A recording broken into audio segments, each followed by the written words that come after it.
Hello mga tambayers, welcome back to my channel. Andito ako ngayon sa Divine of Mercy mga tambayers. Bali magsisimba kami mga tambayers. A-attend kami sa second mass kasi yung first mass mga tambayers is ongoing. So napagdesisyon na namin mga tambayers na umakyat muna dito sa mataas na statue ng Divine of Mercy. Bali dyan yung entrance paakyat mga tambayers. First time ko makakit dito mga tambayers since na itayo siya ng 2013. Ang taas ng statue ng Divine of Mercy mga tambayers ay nasa 50 talampakan o mga 15 metro mga tambayers. Base yan sa na-research ko mga tambayers. Kaya ngayon mga tambayers, simulan na natin ang pag-akyat sa mataas na statue of Divine of Mercy mga tambayers. Pag mahina-hina ang tuhod mo, hindi mo kakayanin. Medyo mataas siya mga tambayers. Lalo sa mga may edad na.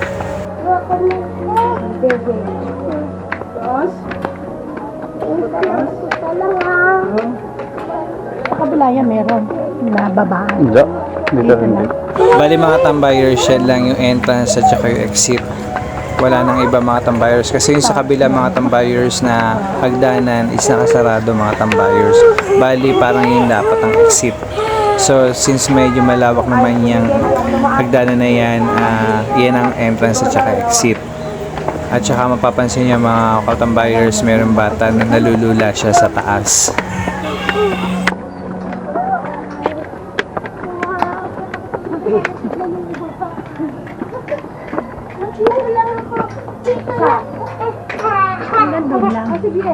Yan na siya.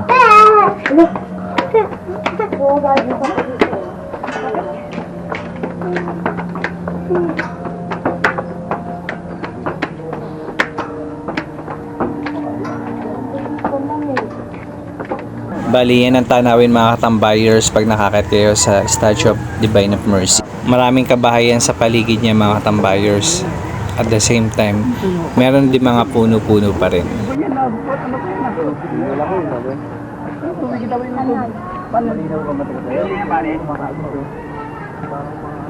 Sa ating dadaanan kasi ng tubig yan pag malakas. Hindi na.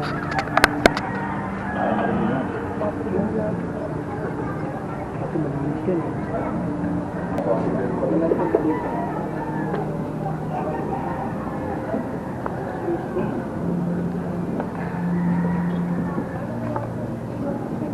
Fiber pala yan. Ha? Fiber. Oo.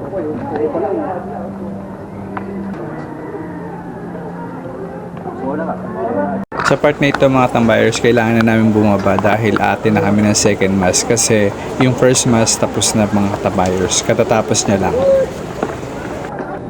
Pagkatapos natin makababa mga tambayers, kailangan naman natin lumakad papunta dun sa pagdadausan ng misa. Nakita niyo mga tambayers kung gaano kalawak si Divine of Mercy. Bali dito pag Holy Week mga tambayers, maraming dumadayo, maraming nagpupunta.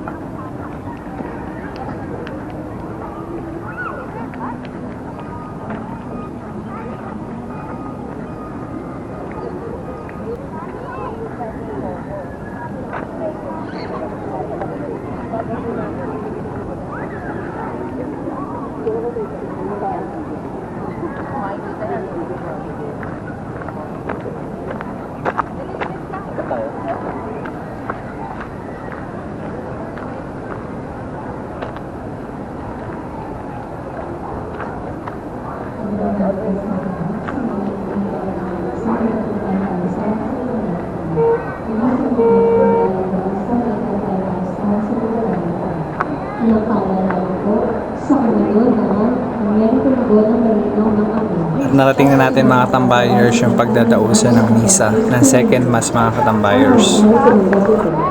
Iwasan po natin ang pagkalat pagkain dito sa mga nagulala ng Santa Cristina. Ito po ay kasal at pinagdarabusan po ang ating mga gobyerno kahalaman ng sa ating pagdarabusan. Dito mga tambayers, tapos na yung second mass mga tambayers. Hindi ko na siya na video yung buong mass mga tambayers. Kailangan nating mag-focus sa misa mga tambayers. Bali dito mga tambayers, papunta kami sa pagbabasbas or pagsaboy na agua bendita.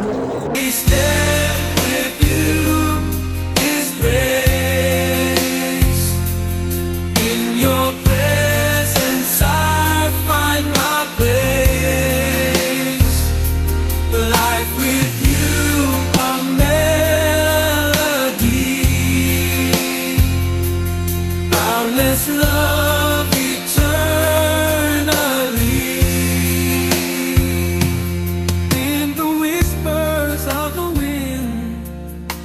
Your voice